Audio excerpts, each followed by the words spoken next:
Today, it's all about rediscovering the classic French desserts. Barbara Mojan-Gugnoni is a self-taught baker and is here with another delicious recipe. Hello there, Barbara. Hello. So we are celebrating Julia Child's, it would have been her 100th birthday. Yes, that's right, we are. Yep. And she was, of course, the first lady of cooking on TV and the grande dame of French cooking. Do you remember watching her? I do. Yeah, I would spend my Saturday afternoons watching Julia when I was, very small. But so that was the first of the cooking shows. It was, yeah. And she was a lot of fun when you watched her cook because she didn't care what happened on TV.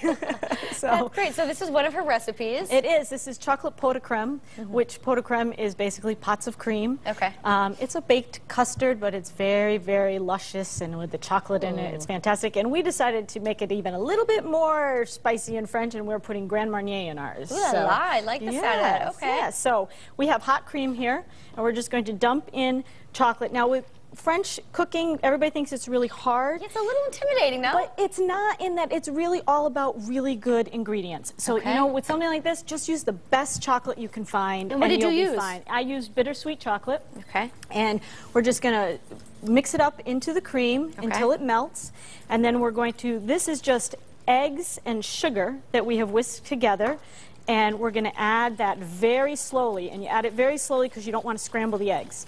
Oh, because that could happen. Yeah, it could. So it's called so hot. Okay. Tempering the eggs when you add it very slowly. All right. Which means bringing the eggs up to temperature so that they don't scramble. You don't put a lot of hot cream on them. And so we probably can That's good? Yeah, I mean, you might want to whisk it more at home to get it totally together. But that's right. So just a little bit of time. Because we don't want to cook the eggs. We don't want to cook the eggs. And you keep whisking there just a little bit of time. Okay. And then we would just keep doing this. Go ahead. All right. We'll put a little more in there. And you just keep whisking and whisking and whisking. You can put a lot more in now. We've already done our tempering at that point. Keep going. Throw it all in there now. You're good. So it's almost like a pudding we're making, but it's richer. It is. It's richer. And you know what the fun thing about this is? You can use any little cups you want. Like, you can use little ramekins. Now, you will just pour this through a strainer just to make sure you didn't scramble any of those eggs. And if you did, you could catch them in the strainer. I see. So they don't go in your finished dessert.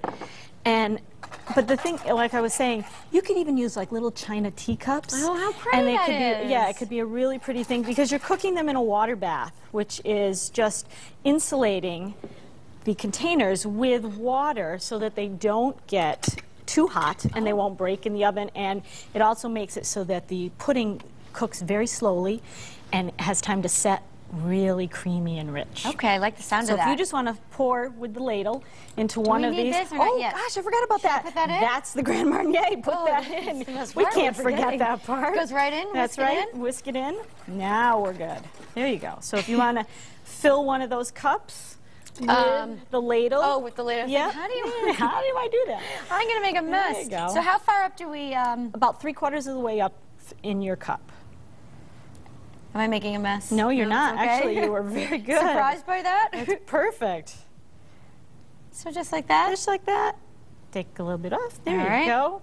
And this is how you pour, and then you would put your cup back in when you're all set, and you would pour the water into your baking dish. And you pour it so it comes 3/4 or half of the way up your container, up the sides of your cups, and then you pop that in a 350-degree oven for somewhere between 30 and 35 minutes. You want to cover it with foil. Okay. And check it every once in a while after about the 30-minute mark, and just shake your pan. And you just want them to jiggle a little bit. You want them Can you overcook these? You can. So don't take them too far. When there's still a little bit of movement left, take them out. Okay. And then you put them in the fridge. I notice a little cloth at the bottom. I put that in there. It's just something that I do so that when you move this into the oven, they're not shaking around on the pan. It sort of stabilizes them. Got it. And then you put them in the fridge, and when you're done, you have this beautiful little cup of chocolate pudding, and you can put whipped cream on there if you'd like.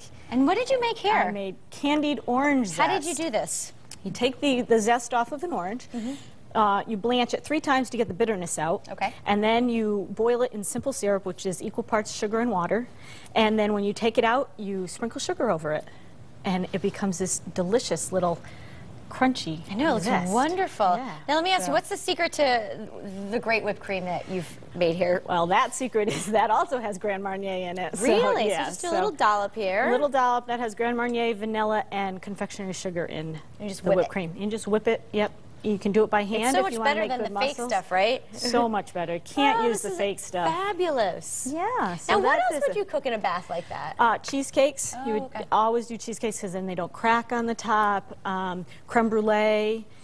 Anything that you want really creamy on the inside, you can do it in a water bath, and it just helps it cook slowly and easily and keeps it gorgeous when you go to You're spoon enlightening and us dish. here on Connecticut Star. I didn't know about that. Yes, All right, so- well, we are going to taste these at the end of the show. Wonderful. And of course, we're going to have the recipe on WTNH.com. Just click on Style. And I think we made Julia proud here. Well, I hope so.